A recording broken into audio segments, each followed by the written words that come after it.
हरे कृष्ण। मनुष्य को पुण्य के आचरण से सुख और पाप के आचरण से दुख होता है। संसार का प्रत्येक प्राणी अपने अनुकूल सुख की प्राप्ति और अपने प्रतिकूल दुख की निवृत्ति चाहता है।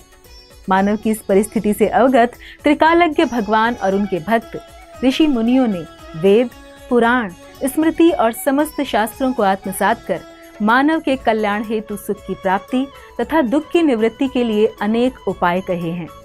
उन्हीं उपायों में से व्रत और उपवास श्रेष्ठ तथा सुगम उपाय हैं। व्रतों के विधान करने वाले ग्रंथों में व्रत के अनेक अंगों का वर्णन देखने में आता है। उन अंगों का विवेचन करने पर दिखाई पड़ता है कि उपवास भी व्रत का ही एक प्रमुख अंग है।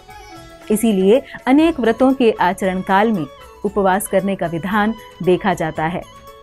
भगवान को अति प्रिय तथा उनकी प्राप्ति हेतु ऐसा ही एक व्रत है एकादशी व्रत, जिसमें अन्न न ग्रहण करने का व्रत लिया जाता है और अधिक से अधिक समय भगवत स्मरण, चिंतन एवं कीर्तन में लगाया जाता है। और आज हम उसी एकादशी में से एक कामिका एकादशी के विषय में चर्चा करेंगे। ब्रह्मवैवर्त पुराण में युधिष्ठिर महाराज और भगवान श्री कृष्ण के संवाद में कामिका एकादशी का महात्म्य वर्णित है। युधिष्ठिर महाराज ने कहा, हे भगवान, आपसे मैंने देवशयनी एकादशी के बारे में सुना। कृपया श्रावण मास के कृष्ण पक्ष में आने वाली एकादशी का वर्णन करें। भगवान श्री कृष्ण ने कहा, हे धर्मराज, सावन के कृष्ण पक्ष में सभी पापों का नाश करने वाली और मनोवांछित फलों को देने वाली कामिका एकादशी का शुभ आगमन होता है।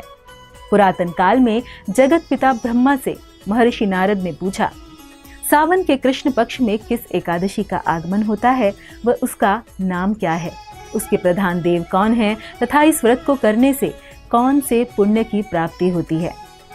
तब ब्रह्मा जी ने कहा, हे नारद, आपने समस्त ब्रह्मांड के हित का प्रश्न पूछा है। इस एकादशी को कामिका एकादशी कहा जाता है। इसके महात्म्य को श्रवण करने से वाजपेय यज्ञ करने का फल प्राप्त होता है।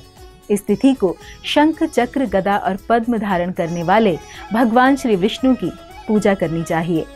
भगवान विष्णु की उपासना करने से पवित्र तीर्थ स्नान जैसे कि गंगा, काशी, नैमिषारण्य और पुष्कर जैसे पवित्र स्थानों पर स्नान करने वाले पुण्य से भी हजारों गुना अधिक पुण्य की प्राप्ति होती है। व्रत के फलस्वरूप भगवान विष्णु की पूजा से उपासकों के साथ साथ उनके पितरों के भी कष्ट दूर हो जाते हैं। उपासक को मोक्ष की प्राप्ति होती है। श्रावण मास में भगवान विष्णु की पूजा करने से सभी गंधर्वों और नागों की भी पूजा हो जाती है। जिस प्रकार कमल को पानी स्पर्श नहीं कर सकता, उसी प्रकार कामिका एकादशी करने वाले को पाप स्पर्श नहीं कर सकता।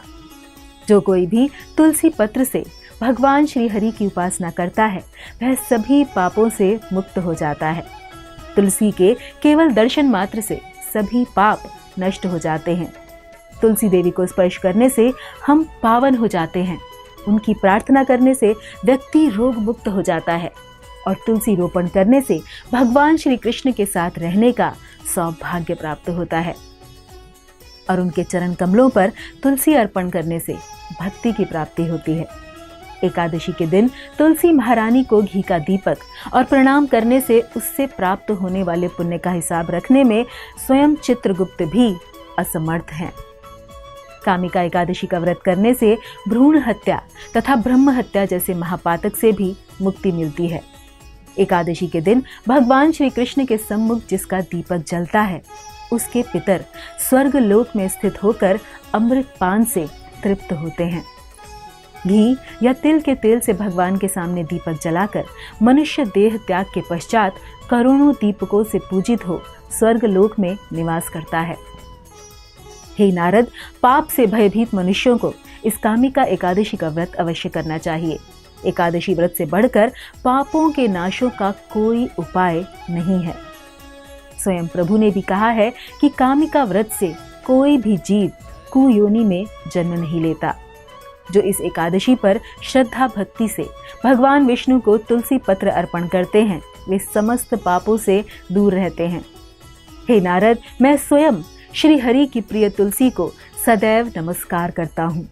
वह इस महात्म्य का श्रद्धा से जो भी श्रवण करता है, वह कथन करता है, उन्हें भी वैकुंठ लोक की प्राप्ति होती है।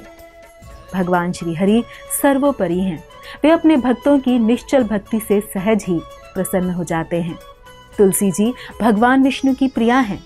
भगवान श्री हरि हीरे मोती सोने चांदी से इतने प्रसन्न नहीं होते जितनी प्रसन्नता उन्हें तुलसी दल के अर्पण करने पर होती है। अतः एकादशी पर हमें भी व्रत रख भगवान श्री हरि को प्रसन्न करना चाहिए। तुलसी अर्पित कर सभी पापों से मुक्त होकर भक्ति के पथ पर आगे बढ़ने का प्रयास करना चाहिए। धन्यवाद। हरे कृष्ण।